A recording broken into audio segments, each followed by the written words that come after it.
Okey, baiklah. Bismillahirrahmanirrahim. Assalamualaikum warahmatullahi wabarakatuh dan selamat pagi semua sekali. Ya, untuk hari ini bertemu lagi kita dalam sesi PDPR yang seterusnya. Jadi untuk hari ini kita akan belajar satu lagi topik baru dalam aplikasi teknologi, iaitu reka bentuk elektrik. Okey. Okey, seperti yang kita maklum bahawa di sekeliling kita dikelilingi oleh elektrik. Jadi contohnya pada pagi ini tiba-tiba je tak ada elektrik. Okey, jadi apakah yang dimasukkan dengan reka bentuk elektrik? Okey, di mana reka bentuk elektrik bermaksud ialah perancangan, pemasangan, pengujian dan pemeriksaan elektrik pada bangunan dan perkakas-perkasan elektrik. Ini maksudnya reka bentuk elektrik, iaitu perancangan, pemasangan, pengujian dan pemeriksaan elektrik pada bangunan ataupun perkakasan elektrik. Di mana dalam reka bentuk elektrik, dalam buku teks muka surat 65 tu, ada berapa elemen elektrik yang ada kat dalam tu? Okey, sebenarnya ada 4 elemen elektrik. Okey, di mana yang pertama ialah sumber. Okey, yang kedua ialah medium. Yang ketiga ialah beban. Dan yang keempat ialah kawalan. Okey, ada 4 dia, tak banyak. Sumber, medium, beban, kawalan. Okey. Apakah yang dimasukkan dengan sumber? Okay, sumber tu merujuk kepada punca pengeluar tenaga elektrik. Dari mana elektrik itu datang lah maksudnya. Di mana sumber ini boleh terjadi daripada jana kuasa, bateri, solar dan lain-lain. Di mana sumber terdapat dua jenis, iaitu sumber yang boleh diperbarui. Maksudnya sumber ni dia tak akan habis lah. Dia akan ada, sentiasa ada je sampai hari kiamat. Okey. Dan juga sumber yang tidak boleh diperbarui. Maksudnya kamu guna lama-lama dia akan habis.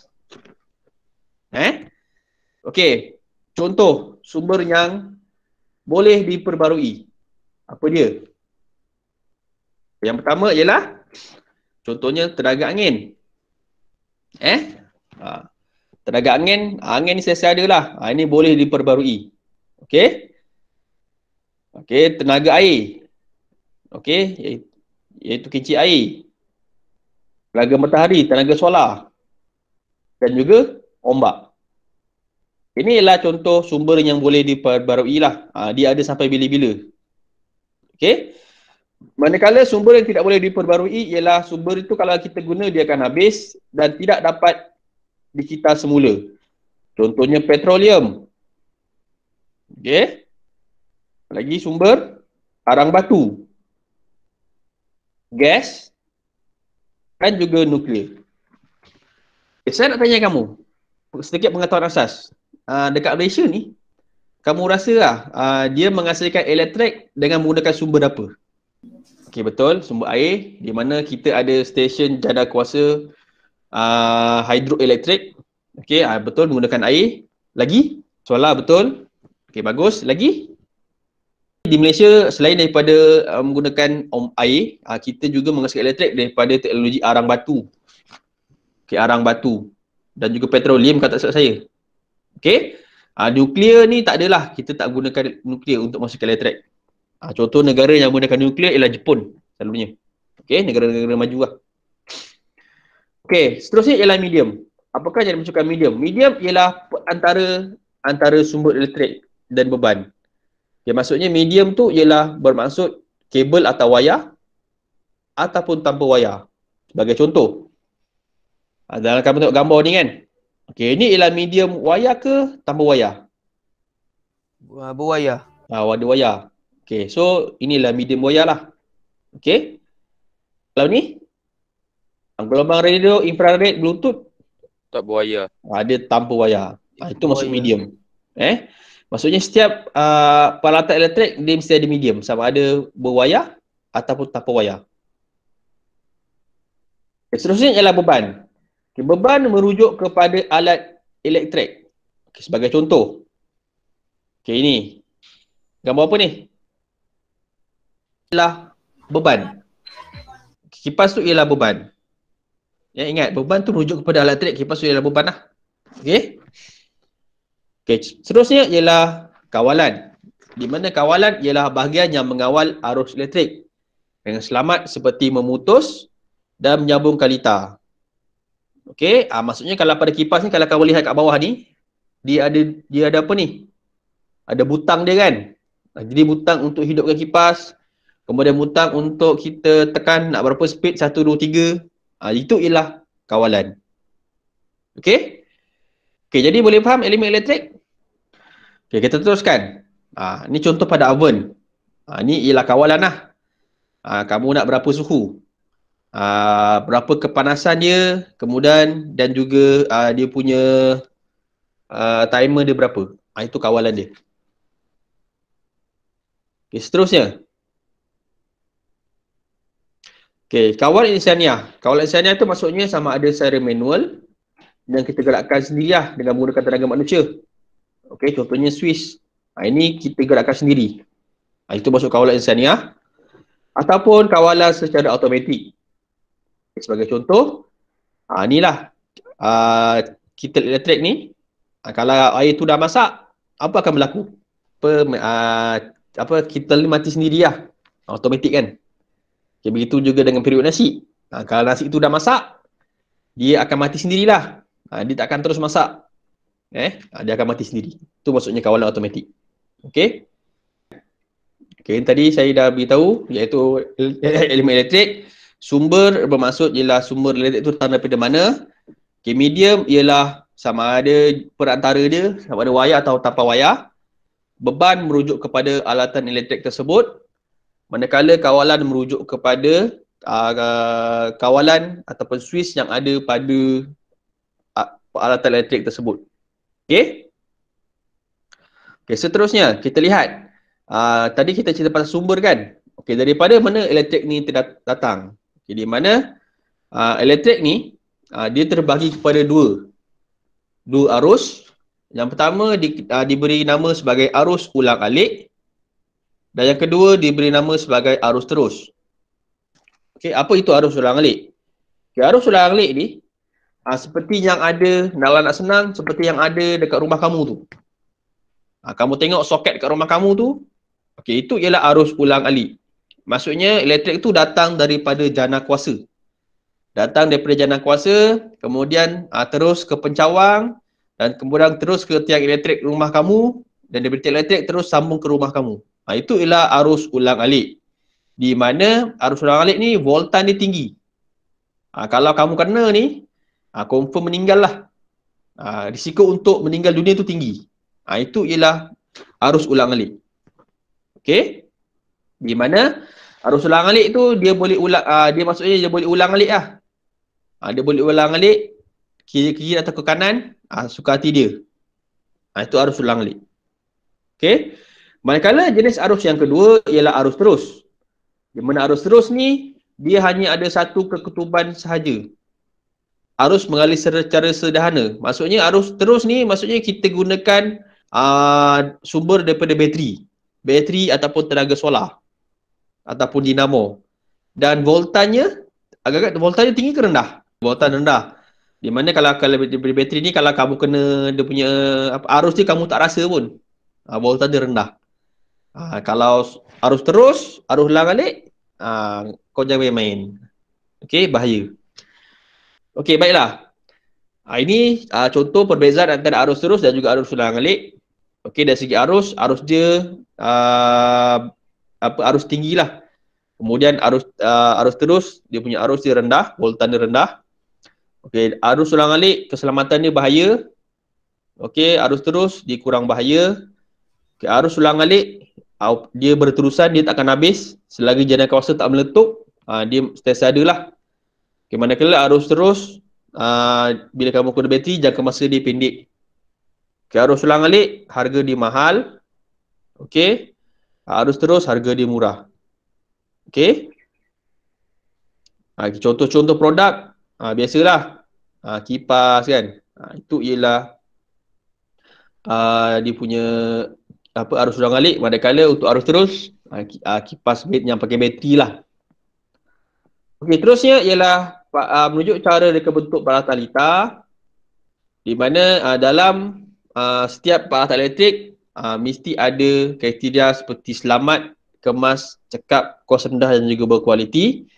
Di mana ada 3 aspek yang mesti ada dalam peralatan elektrik, iaitu keselamatan, kedudukan peranti dalam litar dan juga sambungan litar. Dari segi keselamatan, setiap alat elektrik mestilah ada ciri-ciri keselamatan, di mana ciri-ciri keselamatan ni dia penting kerana dia dapat melindungi pengguna dan peralatan tersebut daripada berlakunya litar pintas. Bagi periuk elektrik contohnya, kalau kamu lihat litar tersebut diletakkan tersembunyi di dalam badan periuk elektrik. Dia tidak terdedah. Kerana kalau terdedah, dia boleh menyebabkan boleh mengancam pengguna, tak selamat. Seterusnya ialah kedudukan peranti. Peranti bermaksud dalam litar tersebut, di mana dalam setiap peralatan elektrik dia ada sensor tekanan, sensor suhu dan juga elemen pemanas. Di mana reka bentuk ini dia bertujuan untuk menjimatkan ruang selain menekankan aspek keselamatan, di samping juga litar periuk nasi kelihatan kemas dan menarik susunannya.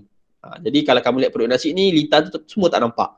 Benda tu semua ada kat dalam badan periuk nasi contohnya. Tak kira lah apa saja peralatan elektrik, kalau kamu lihat dia tertutup. Litar tu tak nampak kat luar. Seterusnya ialah sambungan litar. Di mana sambungan litar ni setiap peralatan elektrik dia mesti ada sambungan litar. Ada berapa jenis sambungan litar? 5. Saya tambah sebenarnya ada 6. Dalam kuteks ada 5 tetapi ada 6. Apakah sambungan litar tersebut? Dia kena faham betul-betul Dipanggil sebagai litar tertutup. Dan juga litar yang kedua ialah litar buka. Lihat gambar betul baik-baik. Litar tutup. Litar tutup bermaksud litar tu dia ada satu kitaran lengkap. Dan litar tutup tu maksudnya bila switch tu on, lampu tu menyala. Kalau kamu lihat switch ni dia tertutup. Macam gambar ini tutup dan lampu menyala. Itu litar tertutup. Maksudnya litar tertutup tu switchnya tertutup, lampu on. Kau kena ingat, litar tertutup, lampu on. Kalau buka off kan? Kalau litar terbuka, dia tidak mempunyai satu kitaran lengkap. Maksudnya switch tu terbuka begini, lampu tu off lah. Kalau lihat dalam diagram ni, dia terbuka. Dia terbuka dan lampu tu off. Boleh faham beza litar tutup dengan litar buka? Litar seterusnya ialah litar pintas. Litar pintas bermaksud ialah apabila wayar positif dan juga wayar negatif dia bersentuhan tanpa melalui beban ataupun short. Orang cakap short kan? Itu short. Wayar positif dan juga wayar negatif bersentuhan tanpa lalu beban. Beban tadi saya kata beban tu merujuk kepada apa? Lampu lah, lampu ataupun alat elektrik. Bila sentuh aja, maksudnya dia boleh menyebabkan percikan api dan menyebabkan kebakaran. Kalau tak percaya, nanti kau ambil bateri, ambil wayar, kau sentuhkan wayar dua-dua tu tanpa lalu beban. Nanti apa akan jadi pada bateri tu? Dia akan jadi panas. Tak percaya kan? Kau pergi ambil bateri, ambil wayar, kau sentuhkan dia dua-dua tu. Kan nanti baterinya jadi panas. Macam mana? Tak bawa baterinya tu. Pasang wayar. Yelah. Maksudnya kalau kamu ada bateri kan, contoh kan, saya tak ada bateri sekarang. Ni contoh. Contoh ni bateri nampak tak gambar saya? Nampak. Ni positif dan negatif kan? Nanti kau ambil wayar kau sentuhkan dua-dua. Kalau tak ada beban, bateri tu akan jadi panas lah. Maksudnya kat situ berlakunya short circuit lah. Kalau arus sulang alik, kalau jadi macam ni, dia akan berlaku spark, percikan api. Boleh menyebabkan kebakaran. Bahaya. Seterusnya ialah sambungan litar. Di mana litar seterusnya ialah litar salah keketuban. Sekejap saya besarkan. Litar salah keketuban tu maksudnya contohnya ni LED. Ini bateri ini bateri 9 volt yang bentuk petak ni. Ini positif. Ini negatif. LED ni sebenarnya dia ada kutub. Di mana satu kutub merujuk kepada negatif dan juga positif. Tetapi apa yang berlaku di sini ialah bateri positif ni dia sambung dengan kaki negatif. Manakala kaki positif sambung dengan kutub negatif bateri. Ini merujuk kepada litar salah kekutuban. Bila berlakunya macam ni, maksudnya nanti LED tu tidak akan menyala. Okey? Itu dia. Seterusnya litar bocor arus. Litar arus bocor bermaksud terdapat arus yang bocor pada palset elektrik atau pada wayar, di mana wayar itu koyak, maka nampaklah wayar kat dalam tu. Itu maksud litar arus bocor. Dan juga yang terakhir ialah litar bypass. Ini tak ada dalam buku. Okay, di mana litar bypass iaitu penjambungan dua perkakas elektrik yang berlainan pada satu fuse yang sama, di mana dia menyebabkan tekanan pada suhu yang berlebihan pada penebat dan juga risiko litar pintas akan berlaku. Okay, litar bypass ni maksudnya dia boleh berlaku pada contoh kalau kamu ada soket. Soket tahu kan? Kalau contohnya satu kamu letak periuk nasi, kemudian satu kamu letak peti ais. Jadi rasanya apa yang akan berlaku kat situ? Itu kalau dia bypass, kan sebelah-sebelah tu dia bypass, maksudnya nanti periuk nasi dan juga peti ais tu dia voltan tinggi. Jadi kalau kamu share dalam soket yang sama, okey, pakai extension, maka nanti dia akan menyebabkan wire kat dalam tu panas. Itu litar bypass lah. Lama-lama boleh menyebabkan litar pintas. So, maksudnya wire tu akan cair dan juga bersentuhan dengan sebelah, ia akan jadi litar pintas. Okey, tu ialah litar bypass. Okey, baiklah. So, secara asasnya yang penting dalam buku teks ada 3, tapi tambahan ada 5 ataupun 6. Okey, yang penting kamu tahu litar tutup tu apa, litar buka tu apa. Dan juga litar pintas tu apa. Apakah perbezaan pada dua gambar rajah tersebut? Okey, apa bezanya? Tengok betul-betul. Mentol Okey, kalau kamu lihat sebelah kiri, kedudukan mentol dia selari. Okey. Ini ialah manakala ini kedudukan dia atas bawah beginilah. Maksud sampai sini dia pecah dua. Bezanya ialah kedudukan mentol. Okey. Di mana tadi kita dah ingat litar buka, litar tutup tu ialah sambungan litar. Tetapi jenis litar, ada 3 jenis litar, di mana dipanggil sebagai litar siri, litar selari, dan juga litar siri selari. Okay, ini gabungan. Litar siri selari ni gabungan daripada litar siri dan juga litar selari. Okey. Okay, kita lihat. Ini contoh. Ini litar siri. Mentolnya disusun secara tegak. Ini litar selari. Mentolnya disusun secara atas bawah. Maksudnya bila sampai lepas switch ni je, wayar tu kita bagi 2. Atau bagi 3. Atau bagi 4. Itu litar selari. Dan juga litar siri selari. Litar siri selari tu contohnya, daripada bateri ni, sambung ke mentol yang pertama. Sampai sini dia pecah. Bila pecah ni je, sampai pecah, satu pergi sini, satu pergi sini, itu litar siri, litar selari. Tetapi kalau sini, ini dipanggil sebagai litar siri lah. Okey. Kita lihat, apakah perbezaan dia? Okey. Gambar ni bergerak tak? Di sebelah kiri ialah litar siri, di sebelah kanan ialah litar selari. Okey. Yang pertama saya nak tanya awak. Litar siri dulu. Ini ialah bagaimana arus bergerak. Okey, litar siri. Contohnya, ni mentol 1, ni mentol 2. Kalau mentol 1 terbakar, agak-agak apa jadi pada mentol 2? Kenapa dia tak menyala? Sebab arus dia tak boleh mengalir. Dia umpama macam jalan lah. Nak pergi Caah, nak pergi Labis kan. Tiba-tiba daripada desa tu, daripada desa Caah Labis, jambatan dekat Shell tu putus. Roboh kan. Boleh tak kau pergi Caah? Tak boleh. Tak boleh kan. Jadi sama konsep lah. Okey. Tetapi kalau litar siri, litar selari, ni mentol yang atas ni mentol 1, ni mentol 2. Jika mentol 1 terbakar, apa jadi pada mentol 2 ni? Kenapa dia mesti menyala? Dia ada 2 arus. Maksudnya dia ada 2 jalan lah. Jalan ikut mentol 1 atau mentol 2. Mentol 1 terbakar, kita masuk jalan ikut mentol 2. Itu beza dia. Dari segi kecerahan mentol, Okey, kecerahan mentol. Okey, bateri ni dia menggunakan voltan 1.5. Samalah voltan 1.5. Okey, dari segi kecerahan mentol. Okey, litar siri. Untuk M1 dan M2. Okey, mana satu mentol yang lebih cerah? Kerana dalam litar siri, mentol 1 dah dapat voltan dulu. Kemudian voltan lebih barulah pergi kepada mentol 2. Jadi apa yang akan berlaku di sini? Mentol 1 cerah dia terang, mentol 2 kecerahan dia dikurang terang. Okey, umpama macam kamu ada satu gelas air. Okey, kamu ada satu gelas air. Okey, ada dua orang. Orang yang pertama tu dia boleh minum banyak. Tapi orang yang kedua tu dia dapat minum sikit. Itu contohnya lah. Okey, untuk litar selari. Okey, kecerahan mentol litar selari M1 dan M2. Okey, kamu rasa macam mana kecerahan mentol dia?